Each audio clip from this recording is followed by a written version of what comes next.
Ever since the feats of Murray Rose and Dawn Fraser, there has been an expectation for Australian swimmers to deliver at Olympic Games. Our guest today certainly did that.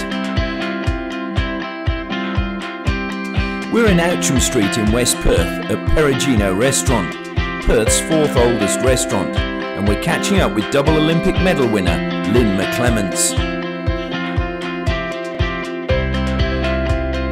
First question I've been asking everybody is, was swimming your chosen Olympic sport, or were there other sports you played as well? Yes, swimming was my chosen sport. Right from the word go, I was diagnosed with asthma, so my parents got me into swimming to keep the asthma at bay.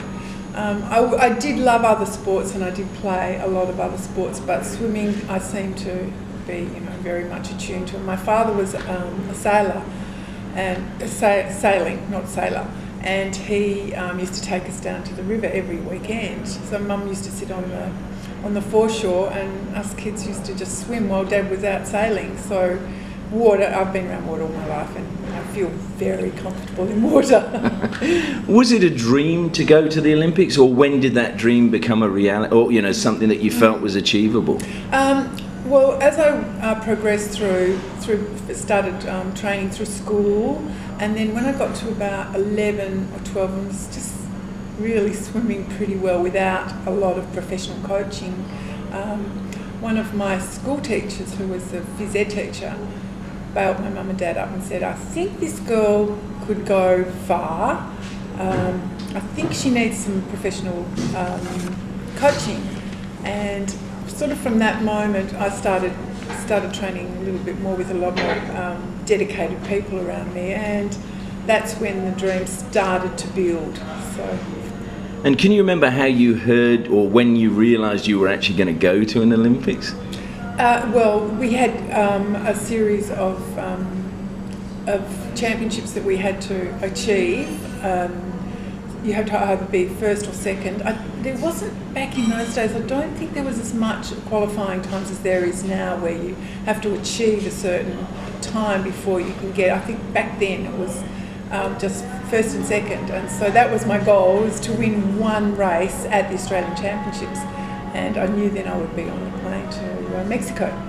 Do you have one abiding memory of the Mexico Games? Is there one memory that stands out?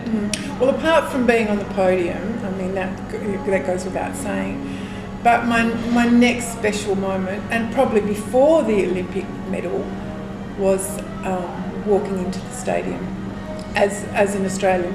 And it's an old cliche, I know, but it really turned a light on for me, because I hadn't been out of Australia, hadn't competed internationally ever, I think I was ranked 46th in the world going into the games, and I marched into that stadium alongside all my teammates and the rest of the Australian team, and a light went on. It was just the most amazing feeling, and from then on I just knew it gave me wings. Well, I can see you're emotional now. Yeah, no, it was a fantastic feeling. They say once an Olympian, always an Olympian. I mean, and it cannot be taken away. When did that sink in, and has it sunk in at all still? It has, yeah. Yes, it did take a long time. I was very young when I won my gold medal, and I was not prepared for the amount of media and attention that was on me. I just shied away from it all, and it's taken me a long time to come to terms with the fact that people look at me. I used to, what are they looking at? Why are they staring? And people would say to me, look, they probably recognise who you are. So those sort of things did take a long time to settle in.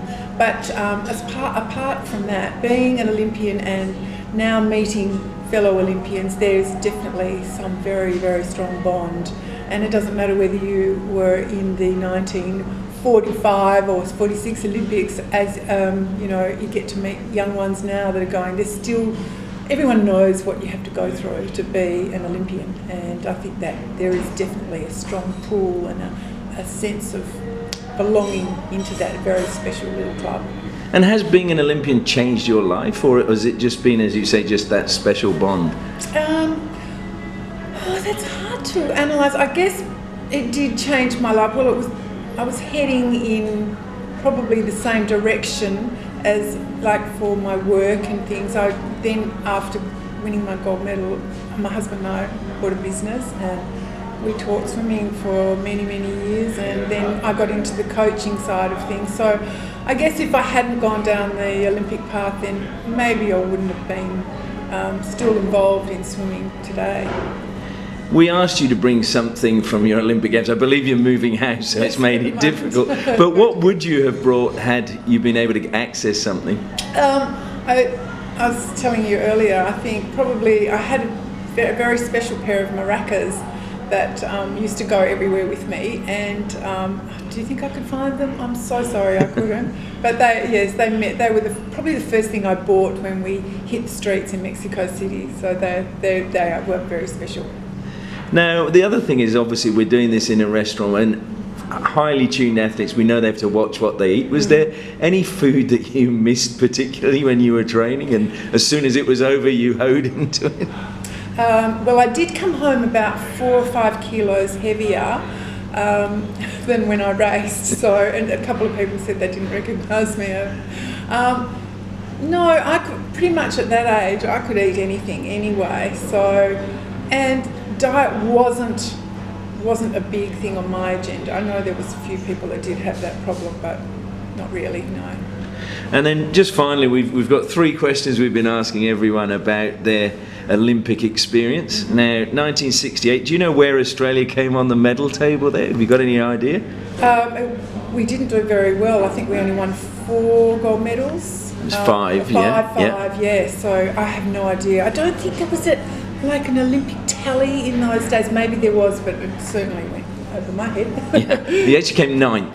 We came 9th. So it's not too bad. It wasn't bad. The swimming team didn't perform as well as was expected. And I think maybe a lot to do with the fact that it was the only Olympics that's been held at altitude. And I think it did affect quite a few people. I don't know, because I was an asthmatic, maybe I had no effects, whereas a lot of my teammates did, just even walking up some heavy, many stairs, they'd have to sit at the top, taking in a deep breath, where it didn't seem to bother me at all. So maybe I was just lucky. And the second question was, we said Australia won 5 gold medals. Ralph DeBell won in the 800 metres, Maureen Caird won in the 80 metre hurdles. You won your gold medal. Do you know there was one athlete won 2 golds? Do you know who that was? Brendan, yes, still a very close friend of mine. Lovely man. Yeah. And is it true he actually helped you before your final? Oh, he gave me a bit of the old, come on, you can do it, because I wasn't terribly well when I lined up for the actual final. They had a terrible sore throat, which, those things happen nowadays when you're reaching your peak performance. So I was a little bit negative, and he sort of kicked me up the backside. I can do it, you can do it. And then the last question, there's a sport that is now in the Olympics, but in 1968 it was an exhibition sport. Do you know which sport that would be? Jeez, I didn't know this was a quiz. Okay, that's in the Olympics. Tennis? Well done. Oh, okay. Bang on. No, there was definitely no tennis players there way back then. So.